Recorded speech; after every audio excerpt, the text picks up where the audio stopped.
ñu amoon journée bi nga xam ne moom la ñu tuddee journée internationale des forêts ñu ko jàggal ci forêt bi lu tax ñu koy def dañuy xool ne forêt mi ngi yàqu di gën a yàqu di gën a yàqu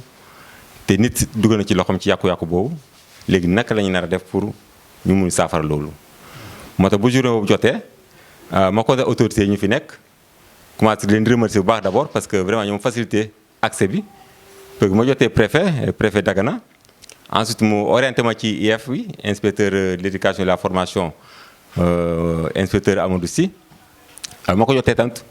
mu yebal ma ci ICD bi moom inspecteur Anne bu nekk fii Richard Toll moom tamit mun ma dugal ci école yi mun na contacter directeurs yi vraiment maa ngi remercier bu baax parce que vraiment accès bi c'était très facile pour man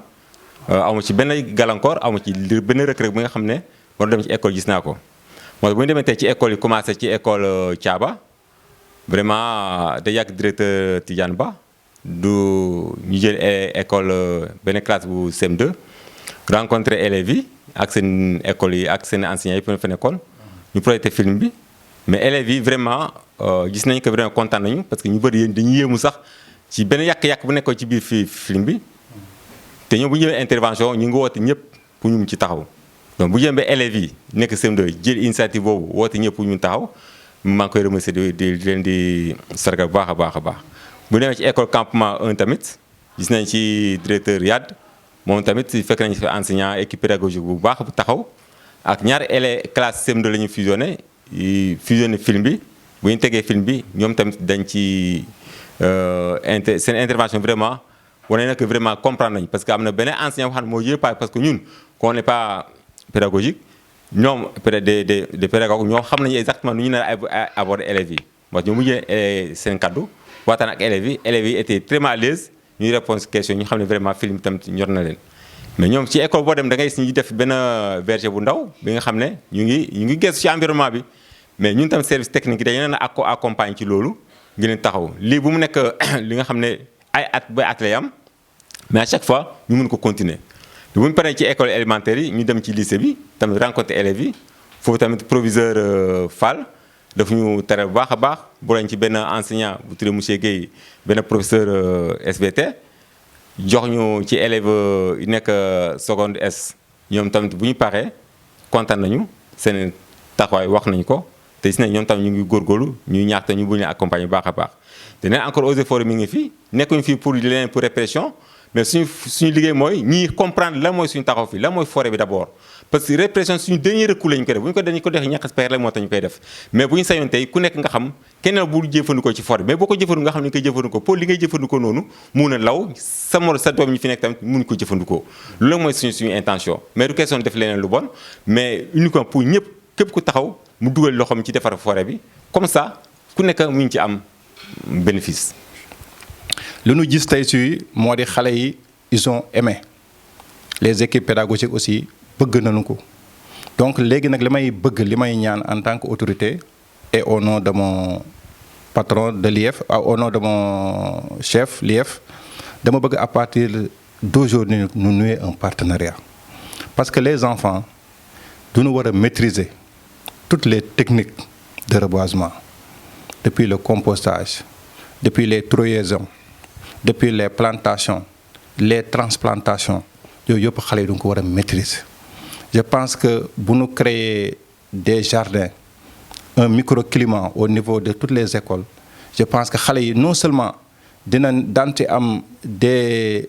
activités productrices de revenus mais en même temps mën na am des activités yoo xam ne c'est pour dérouler des enseignements apprentissage parce que plan noo koy defaree nooy repiquer nooy semer yooyu yëpp xale yi du ko war a jàng nous osons croire avec la collaboration des eaux et forêts que vraiment partenariat boobu daan ko nouer parce que lu ñu constaté tey moo di au niveau des écoles le visage est très triste da ngay dem ci école benn garab a fay nekk wala zéro garab. di remercier tout le monde di féliciter vraiment initiative bi parce que c'est la première fois man maa ngi fi nekk depuis 2013 c'est la première fois que les eaux et forêts se déplacent vers l'institution académique pour vraiment essayer de venir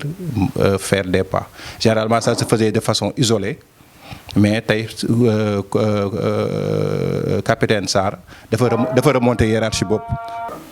waaw yaakaar naa journée 21 mars désormais inscrire nañ ko sunu agenda parce que yaakaar naa à partir d'aujourd'hui dana am des plans annuels yoo xam ne duñ koy dérouler dans le temps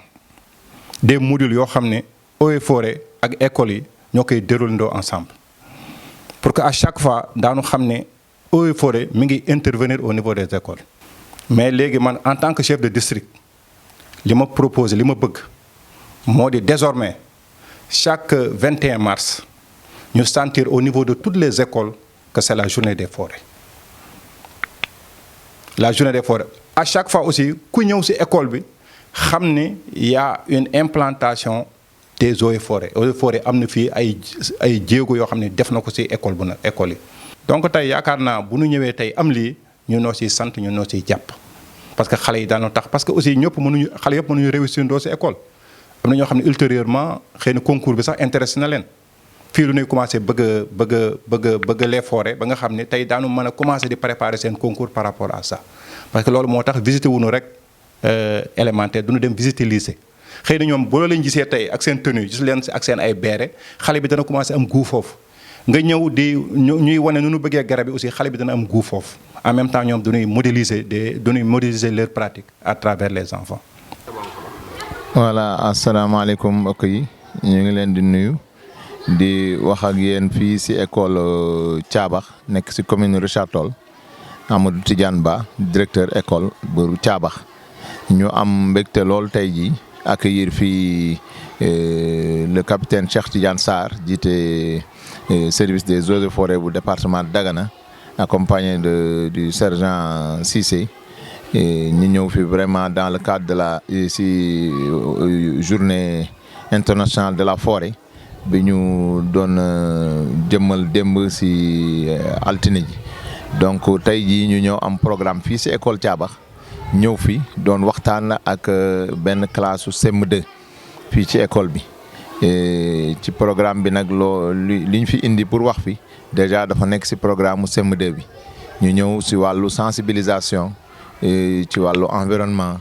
ci wàllu garab ci wàllu nu ñu koy sàmmee nu ñu koy toppatoowee nu ñu koy jëmbatee nu ñu koy aaree ba nga xamante ni du indi benn loraange ci askan wi du indi benn loraange ci bàyyima yi du indi benn loraange ci garab yi ñoom ci seen bopp. kon loolu nekk loo xamante ni lu ñu amal solo la fii ci école bi ñu partagé ci ak enseignants yëpp nekk ci école bi. ci ndigalu nag suñu njiit di inspecteur Ndaraw Anne di ICD bu Richard Toll Rosoronk waaw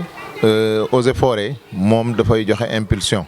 ñu ngi ci woon naam mais ñoom dañuy gën a dooleel ndax ñoom seen xam-xam la ñun doon nañ ci dem rek ak suñu xam-xamu bopp ak suñu bëgg-bëgg bopp mais ñoom suñu ñëwee yaakaar naa seen ñëw bi fi dañu amal solo si wàllu nan la ñuy fexee gis nga garab yi ni mu xawee yaraax si école bi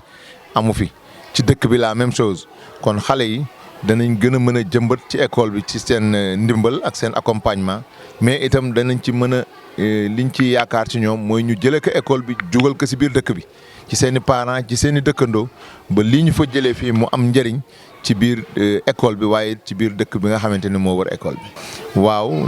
am nañ fi benn jardin scolaire boo xamante ni am na fi ay espèces yu bëri jaay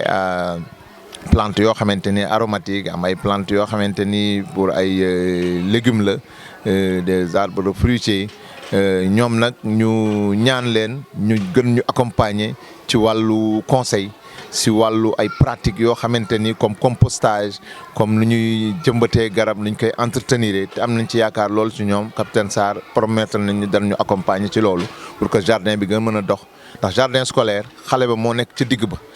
du jardin wu maître du jardin wu enseignant du jardin wu population jardin wu xale yi la kon xale yi ñu ngi ci digg bi kuñ ci jàppale ñu jël te moom joxe na engagement ni dañu si jàppale. di màggal bisu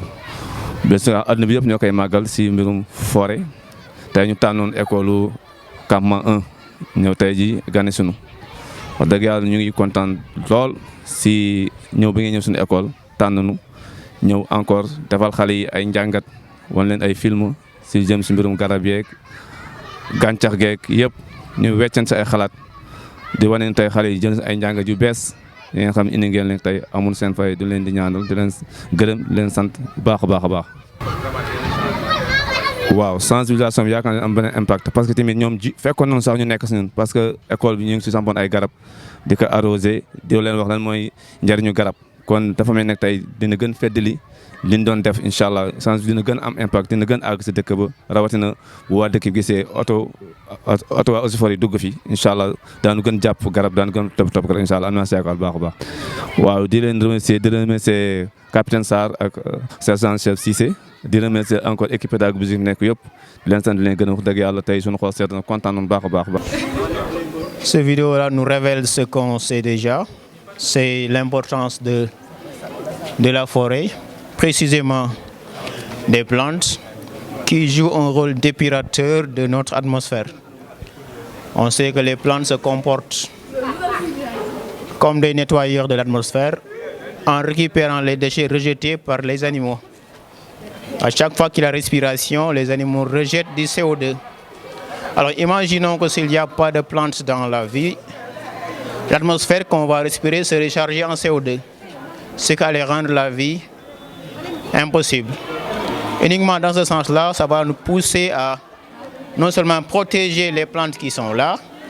et penser à augmenter leur nombre. Alors on peut faire que les remercier. Alors le seul truc c'est que on le fait rarement. Je pense que le dire que seulement il y a que 21 mars qui est dédié à la forêt, je pense que c'est vraiment insuffisant.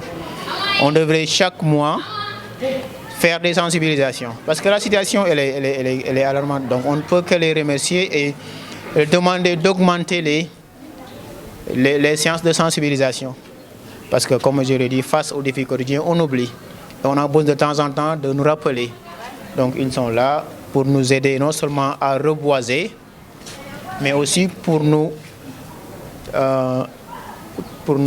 informer de la gravité de la situation. Donc on doit les remercier, on ne pourra jamais les remercier assez, franchement. bu leen fàtte bës ci abonné ak ci cloche bi ngir ngeen mën a jot xibaaru Ëllëg Média.